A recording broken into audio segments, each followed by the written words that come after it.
My name is Edward O., middle initial, Wilson, and I'm sometimes referred to as E.O. Wilson.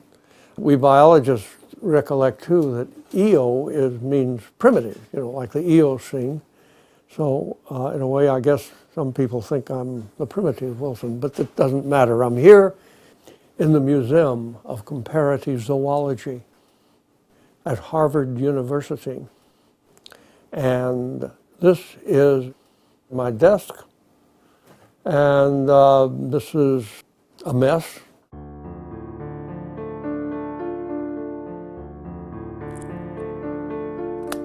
But I'm told that that's a sign of an active mind. I'll be 83 in June, but I don't feel that way because I've just in the last year worked in Ecuador, in Mozambique, and the island country of Vanuatu, studying ants. Plenty of new species. I happen to have hit upon ants, believe it or not, when I was 9 years old. Ants, being very small, attracted me, partly because I have vision in only one eye. I had an accident with a fish while I was fishing. So I haven't been too good at spotting things, in the distance or parallaxing. But once I got interested in ants, I couldn't let go of them. Well, that's because I never discovered a fact I didn't love.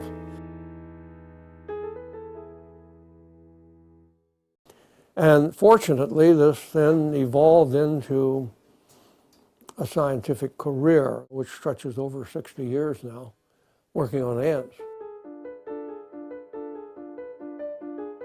There are 14,000 known species of ants, and I've studied quite a few of them. In fact, I've discovered and given a name, a Latin name, to 450 of them. This is the biggest ant collection in the world. We have perhaps 1 million specimens. Discovering a new species is nothing to us working in a museum like this. They, in fact, are a bit of a burden.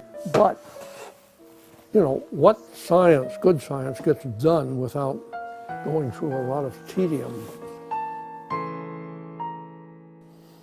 When I studied the classification and distribution of ants, I came up with ideas and principles out of that about the origin of the human condition. I don't feel as though that's an Einsteinian advance or a quantum mechanical advance. For me, it's common sense. But I've been through two episodes in which I've had substantial numbers of colleagues, how shall I put it, peeved. The first one was sociobiology. And that simply said that human beings have a nature, that we have instincts. Well, in the 70s, as I discovered, that was not popular among social scientists. In fact, the social scientists generally held the view that everything is determined by culture, history, and the circumstances of the environment in which people grow up. Well, that was manifestly wrong, even in that time. But the second one is much more recent, and that's the one on the subjects of kin selection and new ways of approaching the origin of altruism. When we finished with the two mathematicians I was working with, one crucial meeting especially, I then called on Darwin and I said, "Do you agree with everything we've concluded?"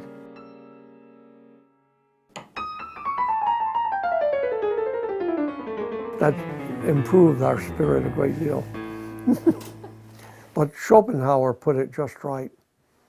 All truth, if that's what you're dealing with, are met first with ridicule, then with outrage, and finally with the acceptance saying, well, it's essentially what we knew all along. So we're now, I would say, very much in the middle of outrage. But I noticed some of them are entering the next phase. If that's the way it gets settled, that's just fine with me. This is a backwoods fiddle.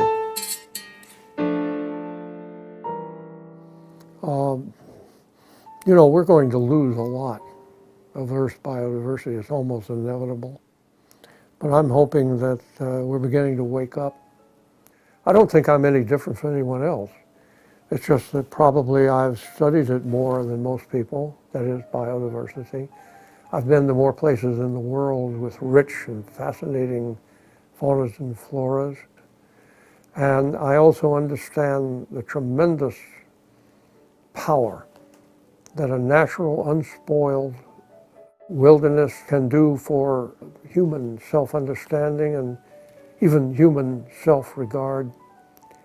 I was just recently on the island of New Caledonia, and we found the Araucaria forest, which is this ancient forest. It was a Jurassic forest, the real thing.